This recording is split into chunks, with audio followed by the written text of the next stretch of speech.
So dear student, in this chapter earlier we had already cleared to all of you what are the habitat, the place where the organisms live is called habitat. Okay. So what about the adaptation? Adaptation, it means you can say the presence of a specific feature or certain habits which enable an organism to live naturally in a place is called adaptation. As you know that adaptation of organism will be different on their feeding habitat, or you can say that living natures. These all are the different types of having the different types of animals. Okay, so let's have a look about the biotic component. What are these biotic component? Biotic component, it means all the living organisms.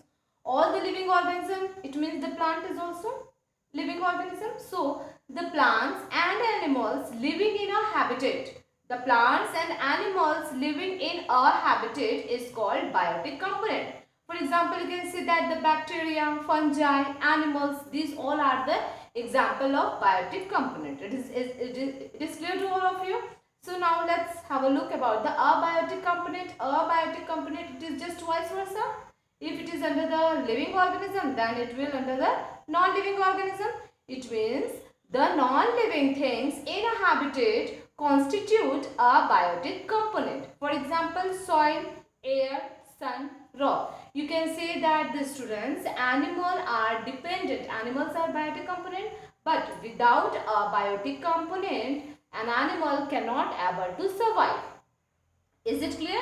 Why? Because from the sun gives heat energy. By the help of that heat energy, plants make their own food, and such process is known as photosynthesis. Now the chemical energy, now the heat energy is converted into chemical energy. It means it's a form of sugar, and by which we can get the food from the plant. So we are also dependent on the plant. With the help of abiotic components cannot able to survive. Is it clear, beta? Now the soil, air, sun, rock, these all are the non-living components. These are the abiotic component. But without these things, we cannot think that we can survive. Is it clear to all? Biotic component, it means all the living organisms live in a habitat. Abiotic component, it means all the non-living things that constitute the abiotic components. Is it clear? These or both of these are dependent to each other. Okay. So students, let's move towards the adaptation. What does it mean? Adaptation, it means an organism that can adapt their life to their surrounding. Okay, naturally they can easily live. Okay, so adaptation, it means the presence of specific features, the presence of specific features or certain habits which enable an organism to live naturally in a place is called adaptation.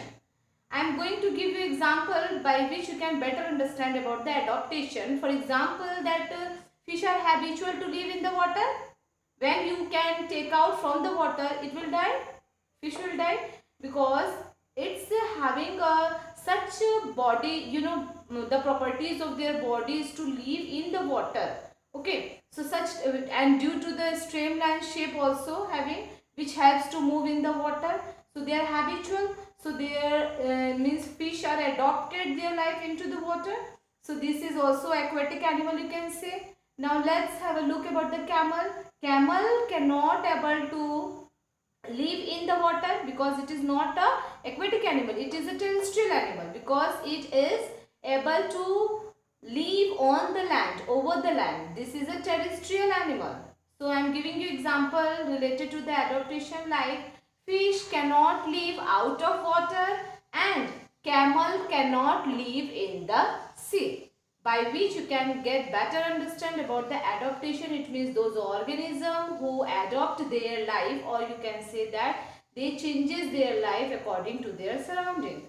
The presence of specific features or a certain habits which enable an organism to live naturally in a place is called adaptation. Okay students, I think it is better understand about, and as you know that most of the plants as well as animals also live inside the water. Those type of plant, those type of animal are known as Aquatic thing, it means if we are talking about the plant, that plant is known as aquatic plant. For example, you know, the floating plant are the lotus, because that float over the surface of the water. Hyacinth plant, hydrilla, these all are the name of plant, means that type of plants are live in the water, that are able to grow inside the water. Okay, you will get inside the water, in the salty water, you can say. Okay, students. So the salty water is also known as the saline water. Saline. Is it clear to all? So I think it is clear to all. Okay. Thank you.